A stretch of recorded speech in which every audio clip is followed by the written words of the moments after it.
Continuiamo a parlare di agricoltura, di un tema di strettissima attualità. Si può coltivare la vite senza utilizzare prodotti nocivi alla salute? Beh sì, lo dicono a grandi lettere Coldiretti, Confdifesa Treviso e Consorzio Agrario, il servizio.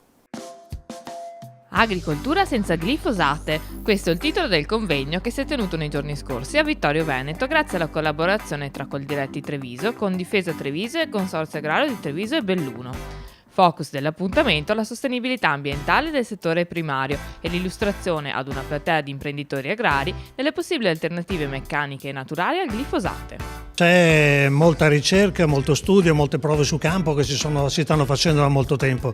Quella di oggi è una sintesi per far vedere un po' quello ai nostri imprenditori agricoli, quello che è lo stato dell'arte. Abbiamo visto che c'è una buona tecnologia di tipo meccanico, abbiamo visto che ci sono anche dei prodotti di tipo biologico che stanno venendo avanti. Abbiamo dimostrato che la ricerca si sta muovendo a tutto campo, non siamo senza strumenti, però bisogna anche agire con responsabilità e con attenzione.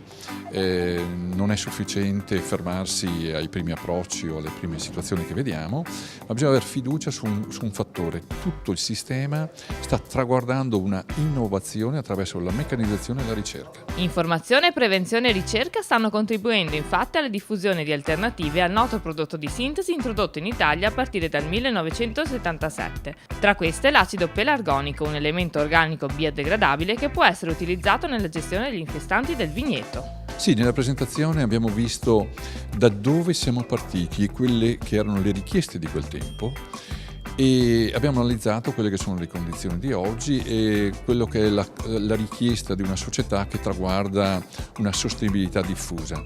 Ma dobbiamo anche capire che, e come abbiamo visto, c'è un lavoro su tutti i campi, dalla formazione e l'informazione, ma soprattutto nella prevenzione. Acido pelargonico è un prodotto naturale di estrazione vegetale, deriva da due prodotti, sono il cardo mariano e il girasole. Utilizziamo un prodotto estratto dagli oli e dai semi del cardo mariano. Creiamo questo prodotto commerciale che si chiama Beluca e serve a controllare tutti gli infestanti del sottovigneto. Un territorio, quello della provincia trevigiana, all'avanguardia grazie ad una viticoltura vivace e fortemente predisposta all'innovazione. Innovazione volta a garantire, oltre alla sostenibilità, anche la giusta valorizzazione della viticoltura. Cosa vogliono gli agricoltori? Vogliono un prodotto che sia sicuro. Uso il termine sicuro invece di usare sostenibilità. Sicuro su tre aspetti: sicuro per l'uomo operatore, sicuro per la cittadinanza, per il nostro territorio, ma sicuro anche di riuscire al momento della raccolta a portare il prodotto in cantina. Questo significa sicurezza. Bene, si conclude qui questa puntata di Cronache Trevigiane, ma vi ricordiamo che tutti i servizi potete rivederli su www.cronachetrevigiane.tv. Seguiteci come sempre anche dalla nostra fanpage di Facebook. Grazie ancora, alla prossima!